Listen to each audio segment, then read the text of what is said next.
देवियों सज्जनों सत सत नमन। मैं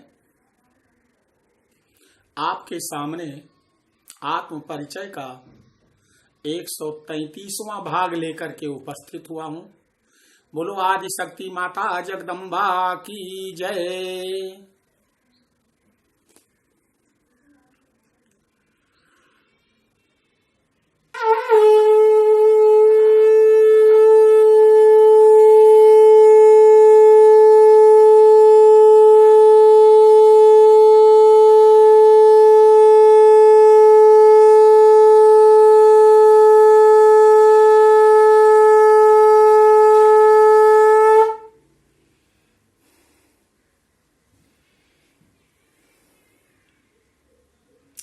देवियों सज्जनों, महाराज परीक्षित देवी भागवत महापुराण को सुन रहे हैं। जन्मेजय ने कहा, गुरुवर आप मुझे बताइए, सौरमंडल में ग्रहों में सबसे अच्छे ग्रह जो बुध हैं, उनका जन्म कैसे हुआ?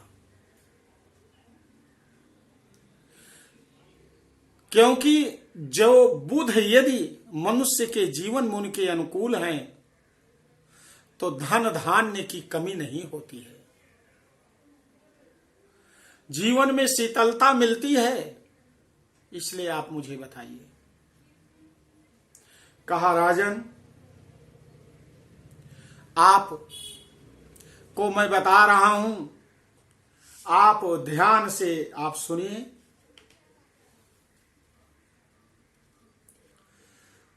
गत एकदा विधोर्धाम यजमानस्य भामिनी दृष्ट्वा च शशिनात्यर्थम रूपयौवनशालिनी कामातुरस्तदा जातः शशि शशिमुखीं प्रति सापि वीक्ष विधुम कामम जाता मदन पीड़िता। ऋषयः ऊचु को असौ पुरुर्वा राजा कोर्वशी देव कन्यका कथम कष्टम च संप्राप्तम तेन राज्ञा महात्मना सर्वं कथानकं ब्रूहि लोमहर्षणाजादुना श्रोतु कामा वयं सर्वे त्वन्मुखाब्जे अच्युतं रसम् अमृतादपि मिष्टा ते वाणी सूतरसात्मिका न तृप्यामो वयं सर्वे सुधया च यथरामरः शृण्वध्वं मुनयः सर्वे कथां दिव्यां मनोरमां वक्ष्यामहं यथा बुद्धया श्रुतां व्यासवरोत्तमात् गुरु अस्तु दैता भार्या तारा नामेत विश्रुता रूप यौवन युक्ता चार्वांगी मदविह्वला। एक बार की बात है, राजन जन्मेजय देव गुरु बृहस्पति की पत्नी का नाम तारा है और देव गुरु के शिष्य हैं चंद्रदेव। एक दिन तारा चंद्रमा के घर गई। वहां चंद्रमा की पत्नियों ने बड़ा आदर सम्मान किया। गुरु पत्नी का, गुरु माता का रोहिणी ने बहुत सम्मान किया। लेकिन चंद्रमा ने जब तारा को देखा तो देखते ही रह गए। तारा ने भी चंद्रमा को देखा, तारा ने भी चंद्रमा को देखती ही रह गई और चंद्रमा की शीतलता, चंद्रमा के सौम्य व्यवहार, चंद्रमा के रूप और आकर्षण से मुग्ध हो गई। इसके बाद दोनों एक दूसरे के प्रेम पाश में बंध गए। तारा अपने घर, अपने पति के घर नहीं गई, क्योंकि तारा भी क्षुब्ध है। देवगुरु बृहस्पति ने अपने छोटे भाई की पत्नी को अपने पास रख लिया है, इसलिए तारा बहुत दुखी रहती है। चंद्रमा ने अपने शीतल सौम्य व्यवहार से तारा को समझाया और एक दूसरे के प्रेम वास में, एक दूसरे के प्रेम पाश में निबद्ध हो गए। जब तारा नहीं गई तो देवगुरु बृहस्पति ने अपने एक दूत को भेजा कि जा करके देखो क्या हो रहा है। देवगुरु का दूत गया तो चंद्रमा ने कहा कि तुम जाओ, देवगुरु से कह दो कि तारा अब यहीं रहेगी, तारा नहीं जाएगी। दूत जाकर के वैसे ही बताता है। इसके बाद देवगुरु आते हैं। कहा, चंद्रदेव तुम्हारी बुद्धि क्या आहत हो गई है? तुम गुरु पत्नी को तुमने अपने पास रख लिया है। यह बहुत बड़ा पाप है। गत्वा सोमगृहं तत्र वाचस्पतिरुदारधिः उवाच शशिनं क्रुद्धा स्मयमानं मदान्वितम् किं कृतं किल शीतांशो कर्म धर्म विगरहितं रक्षिता मम भार्येयं सुंदरी केन हेतुना तावदेव गुरु चास्माहं यजमानो वसि सर्वथा गुरुर्भार्यां कथम मूढ़ भुक्त्वा किम रक्षिताथवा ब्रह्मा हेमहारी चा सुरारापो गुरु तल्पगः महापाता किनो हेते तत्संगी चा पंचमः। कहा देवगुरु ने कि हे चंद्रदेव, आप नहीं समझते कि बहुत बड़ा पाप कर्म है गुरु पत्नी को रख लेना। ये बहुत बड़ा पाप है। तुम मेरे साथ मेरी पत्नी को जाने दो, नहीं जाने दोगे मैं तुम्हें श्राप दे दूंगा, क्योंकि ब्रह्म हत्या करने के समान है। हेमहारी ब्रह्म हत्या करने वाला, सोना चुराने वाला, शराब पीने वाला और गुरु तल्पगा, गुरु पत्नी के साथ व्यभिचार करने वाला, ये महान पापी होते हैं। तुम ऐसा क्यों कर रहे हो? कहा देव गुरु, कुछ दिनों के बाद ये तारा आपके पास चली जाएगी, आप जाइए। कहा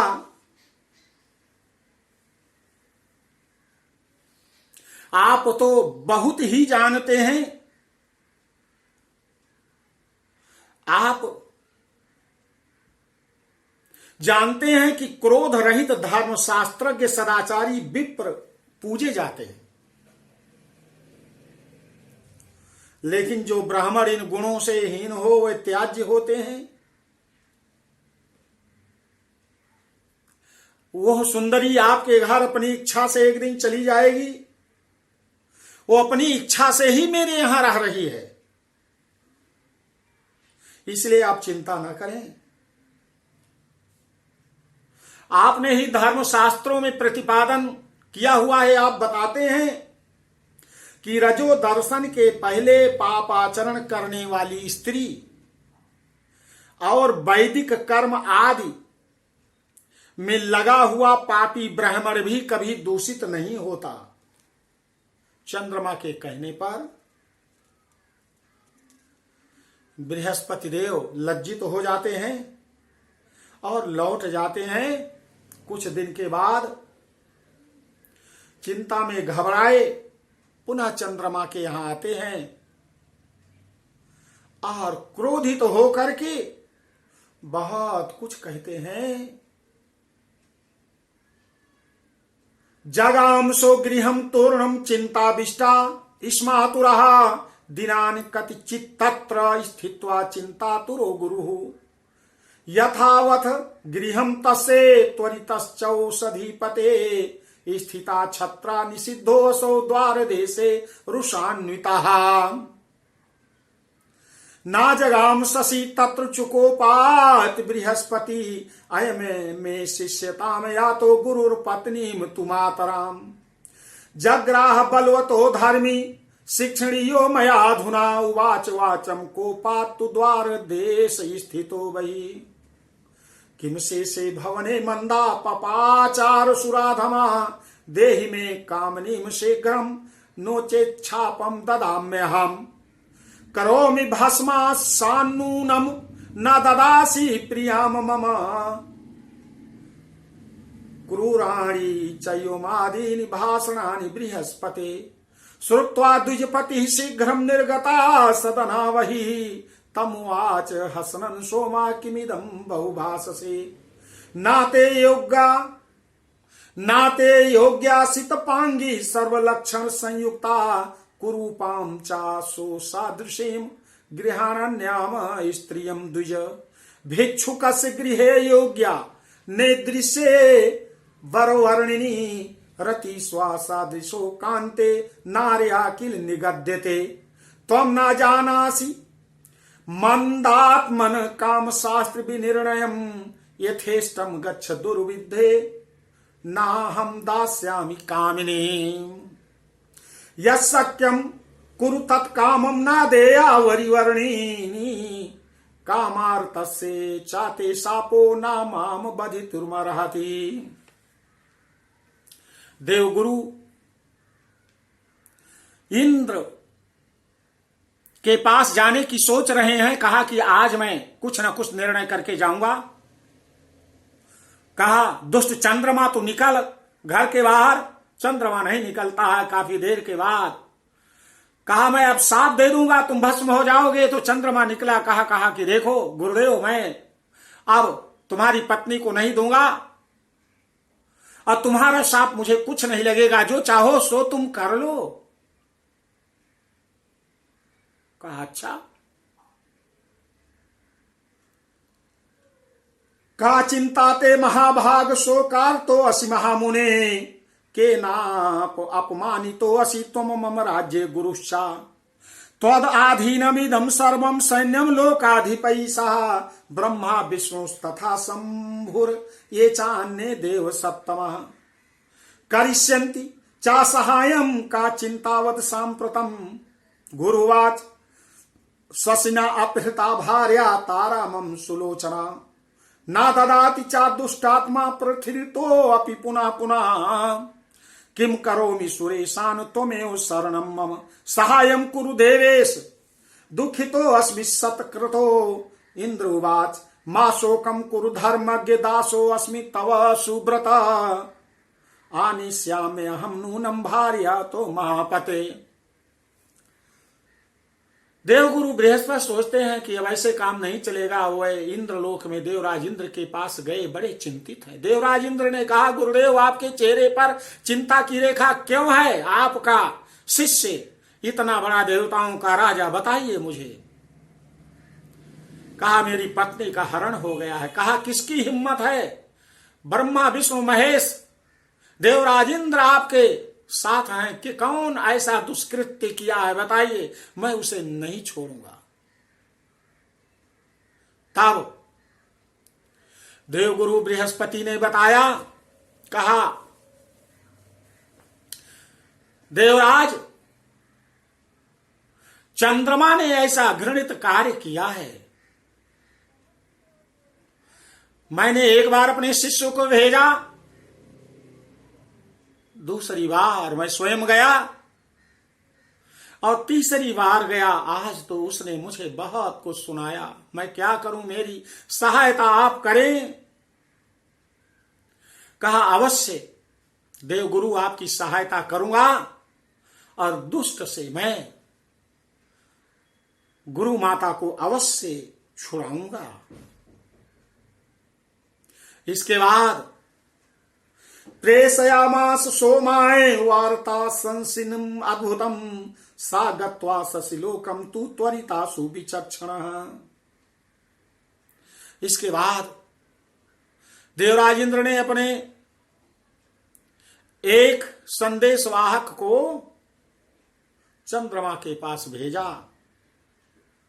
उसने कहा कि हे रोहिणी पति सुनो, देवराज इंद्र ने मुझे भेजा है। उवाच वचने नयु वचनम रोहिणी पतिम प्रेषितो अहम महाभाग सक्रणेन त्वविवक्षया कथितम प्रभुना यच्चा तद्ब्रवीमि महामते धर्मज्ञो वसि महाभाग नीतिम जानासि सुब्रत अत्रि पिता ते धर्मात्मा न निंद्यम कर्तुम अर्हसि।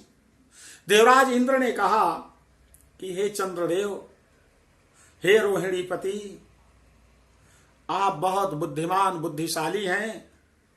आप गुरु माता को छोड़ दो। तुम अत्रि के पुत्र हो, महर्षि अत्रि, जिनकी कीर्ति पूरे ब्रह्मांड में व्याप्त है। उनकी कीर्ति को तुम मत कलंकित करो। यदि तुम ऐसा नहीं करते हो तो आपके ऊपर देवराज इंद्र आक्रमण करेंगे। गुरु पत्नी कथम भोग तुम इच्छसी सुधा निधे। तुम्हारी कैसी हिम्मत हुई कि गुरु पत्नी का तुम उपभोग करो। स्वर्गे सदा वसंतेता मेनाका, स्वर्गे सदा वसंतेता मेनकाद्या मनोरमा भुक्षम ता स्वेच्छया कामम मुंच पतिम गुरुरपि। देवलोक में मेनका आदि अप्सराएं हैं, उनके साथ तुम रमण कर सकते हो। गुरु मां को छोड़ दो। चंद्रदेव क्रोधित हो गए और उसी समय शुक्राचार्य भी आ गए। शुक्राचार्य ने कहा, चंद्रदेव, तुम गुरु की पत्नी को तुम मत देना, तारा को। मैं तुम्हारे साथ हूं, युद्ध भी होगा तो मैं सबको जीवित कर दूंगा, सबको जीवित कर दूंगा। इधर भगवान भोलेनाथ ने जब सुना तो भगवान भोलेनाथ ने कहा, ये तो बड़ा अनर्थ अधर्म हो रहा है। इसलिए भगवान भोलेनाथ देवराज इंद्र और देवगुरु बृहस्पति के साथ हो गए और कहा अब युद्ध होगा ही होगा। ऐसा कह करके दोनों तरफ से युद्ध की तैयारियां होने लगी। दोनों तरफ से युद्ध की तैयारी होने लगी। देवियों सज्जनों, आकाश में चमकने वाले दिखाई पड़ने वाले बुध ग्रह के उत्पत्ति के विषय में बड़ी सुंदर कथा देवी भागवत महापुराण में है। उसको मैं कोशिश कर रहा हूं कि आप तक पहुंचाऊं, आपसे मैं जुड़ूं।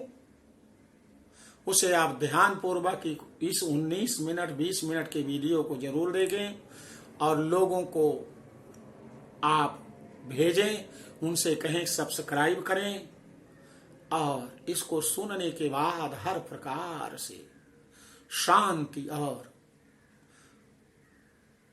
सुख समृद्धि की प्राप्ति होगी। बोलो आदि शक्ति माता जगत जननी जगदम्बा की जय।